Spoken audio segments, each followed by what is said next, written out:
Hello student, कैसे हैं आप सब। उम्मीद करते हैं सब बढ़िया होगा, अच्छे होंगे। तो दोस्तों आज सभी के बीच में एक नई वैकेंसी लेके आ चुके हैं सीआईएसएफ डीसीपीओ यानी सीआईएसएफ में फायर ड्राइवर कम पंप ऑपरेटर की वैकेंसी निकली हुई है। आप सभी ने जो है इसका नोटिफिकेशन पढ़ भी लिया होगा। आज हम इसका डिटेल जो है पोस्टमार्टम करने वाले हैं, किस प्रकार से कितनी वैकेंसी है, कैसे कैसे क्या रिजर्वेशन है, एज लिमिट क्या है, किस प्रकार की सिलेक्शन प्रोसेस है। जो बाकी सभी लोग कुछ चुनिंदा चीजें छोड़ देते हैं वो हम आप सभी के बीच में बताएंगे। इससे पहले दोस्तों लास्ट वीडियो एओसी की वैकेंसी के वीडियो को आपको इतना प्यार देने के लिए बहुत बहुत धन्यवाद। और इसी प्रकार से सभी प्रकार की नॉलेजफुल वीडियो को आप सभी दोस्तों के साथ शेयर करें। और मैं भी मानता हूं हम राजस्थान के हैं, बिना पैसे के काम नहीं करते, लेकिन दोस्तों सब्सक्राइब का बटन जरूर दबा दीजिए, इसमें पैसे नहीं लगते। तो वीडियो को ज्यादा से ज्यादा लाइक करें और चैनल को सब्सक्राइब करना नहीं भूलें। इसी प्रकार लगातार जो है आप सभी के बीच में धुआंधार वैकेंसी के बारे में और भी बहुत सारे इंटरव्यू रिलेटेड वीडियो जो है आप सभी के बीच में आते रहेंगे। तो चलिए हम शुरू करते हैं। तो सबसे पहले बात करेंगे विभाग का नाम सीआईएसएफ। टोटल पोस्टों की संख्या 268। ड्राइवर जो है पोस्ट का नाम वो है ड्राइवर कम पंप ऑपरेटर। ऐसे विद्यार्थी या ऐसे साथी जिन्होंने बहुत कम एजुकेशन ली है यानी 10th पास है और जिनके पास हमारा जो है हैवी लाइसेंस या बात करें लाइट लाइसेंस भी है, तो वो इस वैकेंसी के लिए एप्लीकेबल है। जी हां, कम एजुकेशन क्वालिफिकेशन के कारण बहुत बड़ी बड़ी वैकेंसियों में लोग रह जाते हैं, लेकिन इसके लिए आप अप्लाई कर सकते हैं। तो इस फॉर्म को अप्लाई करना नहीं भूलिएगा। चलिए आगे बात करते हैं। पूरा डिटेल के रूप में हम बात करते हैं कि हमारी कौन कौन सी कितनी वैकेंसियां होने वाली है। तो यहां पे अगर हम बात करें तो पोस्ट का नेम है ड्राइवर कम ऑपरेटर, ठीक है। टोटल पोस्टें हैं वो 268 पोस्टें होने वाली है। फॉर्म का जो मोड है, भरने का मोड, वो ऑनलाइन, यानी हमारा फॉर्म जो है वो ऑनलाइन ई मित्र के माध्यम से, कंप्यूटर के माध्यम से भरा जाने वाला है। फॉर्म स्टार्ट की डेट है 23 जनवरी और एंडिंग फॉर्म है 22 जनवरी। जी हाँ, मैं थोड़ा सा लेट हो गया, आप इस वीडियो को 5-7 दिन लेट देख रहे हैं, लेकिन जो है उम्मीद करता हूं आपने फॉर्म भर दिया होगा। अगर नहीं भी भरा तो जो विद्यार्थी इस वीडियो को देखकर जानकारी ले रहे हैं वो जल्द से जल्द अपना फॉर्म फिल कर दे। 23 जनवरी से 22 फरवरी तक जो है आपको फॉर्म फिल करने हैं। इसकी ऑफिशियल वेबसाइट ये देखने को मिल रही है और इसका लिंक जो है मैं आपको कमेंट बॉक्स में डाल दूंगा, तो आप वहां पर जाकर ऑफिशियल वेबसाइट पर जाकर अपना फॉर्म अवश्य भरें। डिटेल की बात करें कि इसकी सिलेक्शन प्रोसेस, सबसे बड़ी जो अच्छी बात होती है कि सिलेक्शन प्रोसेस क्या होती है। मोस्टली हम डायरेक्ट बात कर लेते हैं एजुकेशन क्वालिफिकेशन के, लेकिन यहां पे हम बात करेंगे कंप्लीट प्रोसेस क्या क्या होने वाली। तो सबसे पहले बात करें पीएसटी और पीईटी। देखो ये दोनों एक डिफरेंट चीज है। पीएसटी होता है हमारा शारीरिक मानक परीक्षा, यानी बिल्कुल बेसिक जो होता है किसी भी योग्यता के लिए, या बात करें किसी भी वैकेंसी के लिए बेसिक कुछ चीजें होती है जो हमें पार करनी ही होती है। तो पीएसटी, जैसे मैं बात करूं हाइट चेस्ट, ये बेसिक चीज है, वो आपके होनी चाहिए। फिर आता है पीईटी, फिजिकल एफिशिएंसी जो टेस्ट होता है उसके बारे में, जैसे उसमें होती है हमारी दौड़ होती है, उसमें हमारे लॉन्ग जंप, हाई जंप वगैरह वगैरह, ये सारी चीजें होते हैं, तो वो होता है हमारा पीईटी। उसके बाद में आता है ट्रेड टेस्ट। अब ट्रेड टेस्ट की बात करें तो यहाँ पे बात हो रही है ड्राइवर की, तो यहाँ पे ड्राइविंग से संबंधित आपका ट्रेड टेस्ट होने वाला है। तो सबसे पहले ये तीनों चीजें होंगी। इसमें जो भी बच्चा पास होगा या जो भी विद्यार्थी पास होगा उसके बाद उसको देना होगा रिटन टेस्ट। जी हाँ, रिटन टेस्ट जो है ऑब्जेक्टिव टाइप का होने वाला है। इसकी भी मैं कंप्लीट डिटेल आपको बताऊंगा कि क्या क्या आने वाला है, सब्जेक्ट क्या क्या होने वाले हैं। उसके बाद में आपका कंप्लीट मेडिकल होना है, और इन तीनों को जब आप क्लियर करते हैं तो आपका सिलेक्शन क्या हो जाता है, फाइनल हो जाता है, यानी आप अंतिम रूप से चयन कर लिए जाते हैं। तो ये चारों चीजें आपको क्लियर करनी है, उसके बाद अंतिम आप जो है माने जाएंगे। अब बात करते हैं एक्स सर्विसमैन या एक्स आर्मी से जो रिटायर्ड हमारे अधिकारी हैं, उनका रिजर्वेशन भी यहाँ पे लगाया गया है, और वो है हमारा 10%। टोटल पोस्ट का जो है 10% उनके लिए रिजर्व किया गया है। तो जो विद्यार्थी या जो हमारे साथी जो एक्स सर्विसमैन हैं, जो हमसे जुड़े हुए हैं काफी सालों से, जिन्होंने राजस्थान की भी वैकेंसी देखी थी, नहीं हुआ सिलेक्शन, तो इसमें जो है अपना फॉर्म फिल कर सकते हैं। तो ये ध्यान रखना, मोड ऑफ सिलेक्शन और सिलेक्शन प्रोसेस क्या है, ये सबसे इंपॉर्टेंट चीज है। पहले शारीरिक मानसिक मानक परीक्षा, फिर शारीरिक दक्षता परीक्षा यानी फिजिकल एफिशिएंसी टेस्ट, फिर ट्रेड टेस्ट होगा, फिर रिटन टेस्ट और फिर मेडिकल, फिर आप अंतिम रूप से चयन किए जाएंगे। ठीक है दोस्तों, उसके बाद में हम बात करते हैं कि हमारी रिक्तियां किस प्रकार से, कहां कहां कितनी पोस्टें खाली हैं, उसकी बात करें तो ये देखिए आरक्षक चालक की भी एक वैकेंसी, उसके तरफ हमें ध्यान नहीं देना है क्योंकि हम फायर से हैं। तो अग्नि सेवाओं के लिए चालक जो है यानी ड्राइवर कम पंप ऑपरेटर, उनकी वैकेंसी है। तो हमारी जनरल कैटेगरी के लिए है 111, कितनी है दोस्तों, 111, और अनुसूचित जाति के लिए है 40, अनुसूचित जनजाति के लिए है हमारी 19, अन्य पिछड़ा वर्ग यानी ओबीसी के लिए 72, आर्थिक रूप से पिछड़ा वर्ग यानी ईडब्ल्यूएस के लिए है 26। इस प्रकार टोटल हमारी 268 पोस्ट जो हैं वो हमारी किसके लिए है, ड्राइवर पंप ऑपरेटर के लिए है। काफी अच्छी वैकेंसी है, काफी मात्रा में वैकेंसी है।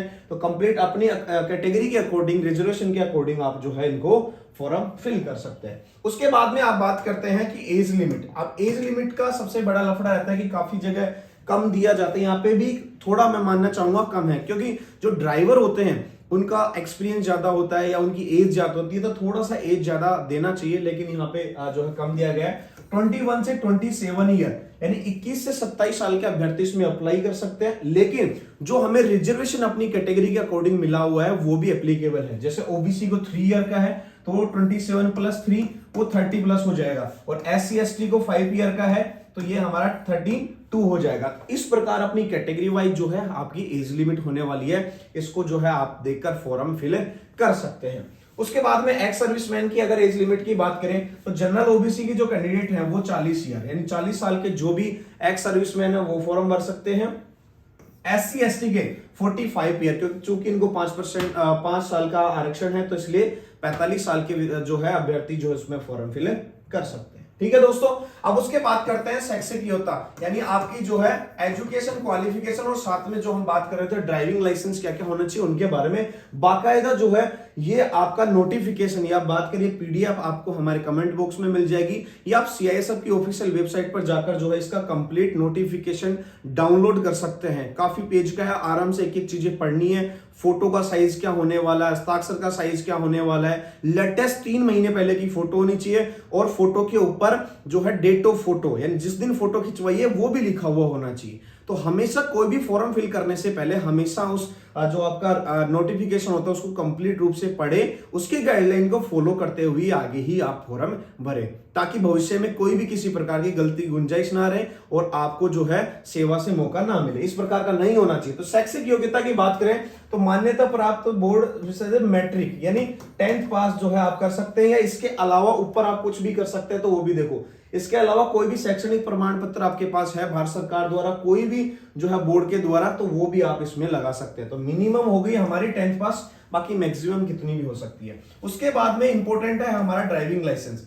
तो ड्राइविंग लाइसेंस में कोई भी ये लाइसेंस होना चाहिए। अब देखो कौन कौन सा हो सकता है। भारी मोटर वाहन यानी आपके पास हैवी ड्राइविंग लाइसेंस, और उसके बाद हल्के मोटर वाहन यानी आपका लाइट, और गियर शिफ्ट मोटरसाइकिल यानी ओनली फॉर जो है आपके मोटरसाइकिल का जो लाइसेंस बनता है, ये तीनों लाइसेंस में से कोई होना चाहिए, तो आप इस पोस्ट के लिए अप्लाई कर सकते हैं। तो ये जिन भी विद्यार्थियों के पास ये है उनके लिए बहुत खुशखबरी की बात है। उनके पास 10th प्लस ये होगा तो वो आवश्यक रूप से इस फॉर्म को फिल कर सकते हैं, यानी वो अपनी शैक्षणिक योग्यता पूरा कर सकते हैं। तो ये आपको होना चाहिए आपके पास, तभी आप फॉर्म फिल कर सकते हैं।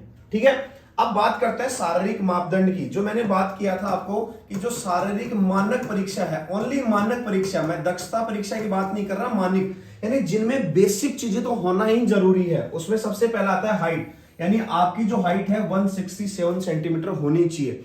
जो हमारे शहरी या जनजाति और जो ये गोरखा वगैरह होते हैं उनके लिए अलग है, लेकिन आप बेसिक जो देख रहे हैं लोग उनके लिए 167 सेंटीमीटर होना ही चाहिए। उसके अलावा चेस्ट की अगर बात करें तो चेस्ट 80 से 85 यानी आपकी नॉर्मल चेस्ट जो है वो 80 सेंटीमीटर होनी चाहिए, लेकिन आप 5 सेंटीमीटर चेस्ट फुलाना आपको आना चाहिए। ये आपकी जो है मानक परीक्षा है, यानी ये दोनों आपके लिए होना ही चाहिए। अगर ये नहीं होगा तो आपको वहीं से ही अयोग्य करार कर दिया जाएगा और आपको घर भेज दिया जाएगा। तो ये तो बेसिक आपको आपकी जो फिजिकल कंडीशन है होनी चाहिए, इनको आप पार करेंगे तो ही आगे की ओर बढ़ेंगे। ठीक है दोस्तों, अब बात करते हैं कि ये संघ के हिसाब से है, यानी स्टेट वाइज जो है इसमें संघ बनाए गए हैं। तो आप जो है कौन से केंद्र में अप्लाई कर सकते हैं और वहां कहां आपका जो है आवेदन प्राप्त होगा उसके बारे में डिटेल दे रखी है। जैसे मोस्टली हम बात करें फर्स्ट नंबर पे हम लोग आते हैं चंडीगढ़, हरियाणा, हिमाचल प्रदेश, जम्मू कश्मीर, लद्दाख, पंजाब एवं राजस्थान।